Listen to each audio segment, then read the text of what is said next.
Les enfants, dans le dernier épisode, nous avons parlé de la façon dont Tylun réfléchissait chaque jour, se demandant s'il existait un matériau moins cher et plus courant pour remplacer la soie dans la fabrication du papier.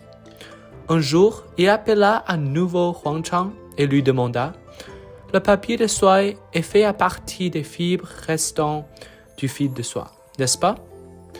Huang Chang répondit « Oui, c'est une couche très fine de fibres. » Tylun dit alors « Si nous utilisons d'autres matériaux fibreux pour remplacer la soie, pourrions-nous aussi fabriquer du papier ?» Huang Chang, stupéfait, répondit « Je ne sais pas.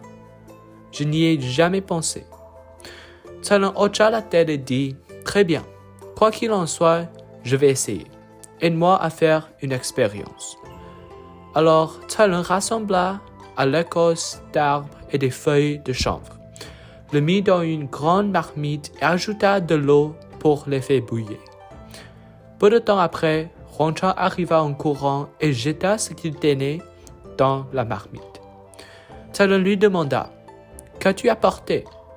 Huang Chang répondit fièrement « Des vieux chiffrons et des fils de pêche cassés. » Tylun se mit à rire. « Parfait, nous pouvons essayer tout ce qui contient des fibres. » Une fois que l'eau dans la marmite commença à bouillir, ils versèrent ensemble tout le contenu dans une grande mortière de pierre.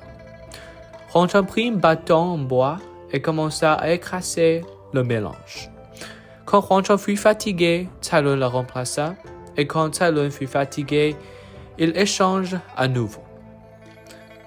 Quand tout dans le mortier fut bien écrasé et transformé en pulpe, Huang Chang le blanchit puis étala uniformément le pulpe sur une tarpille. Il était très habile. Il étala donc la pulpe de manière fine, lisse et régulière. Enfin, ils la séchèrent au feu. Une fois la fine couche sur le tapis séchée, elle devint une mince feuille de fibre.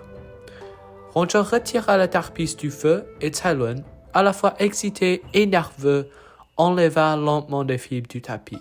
« C'est une feuille de papier complète !» s'écria joyeusement Tylun. Huang Chang, à ses côtés, souriait bêtement. Tylun se frappa soudain le front et dit « C'est vrai, je devais écrire quelque chose dessus pour voir le résultat. » Huang Chang alla rapidement chercher un pinceau et de l'encre, puis aida à broyer l'encre.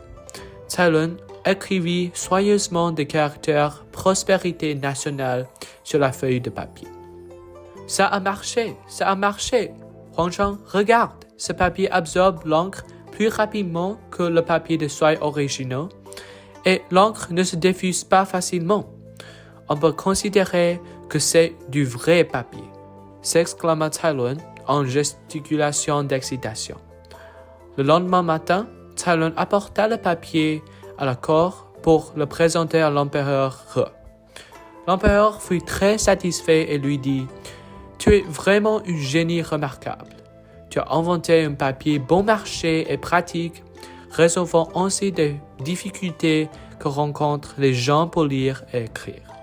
Ta contribution est aussi grande que celle des généraux qui défendent ses frontières et les ministres qui gèrent les affaires de l'État. » À partir de ce moment, ce type de papier fut produit en masse et utilisé dans tout le pays. En signe de reconnaissance pour l'accomplissement de Tylun, les gens baptisèrent ces papiers « papier de Taiho » en son honneur.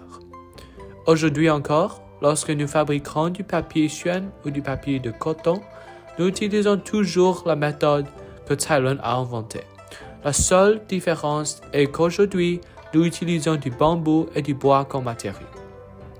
Les enfants, lorsque vous lisez et faites vos devoirs, ne devriez-vous pas être reconnaissant que Tylun ait inventé le papier?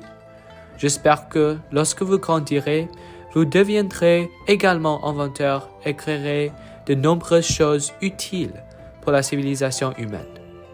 Dans le prochain épisode, je vous parlerai d'un personnage historique célèbre en Chine.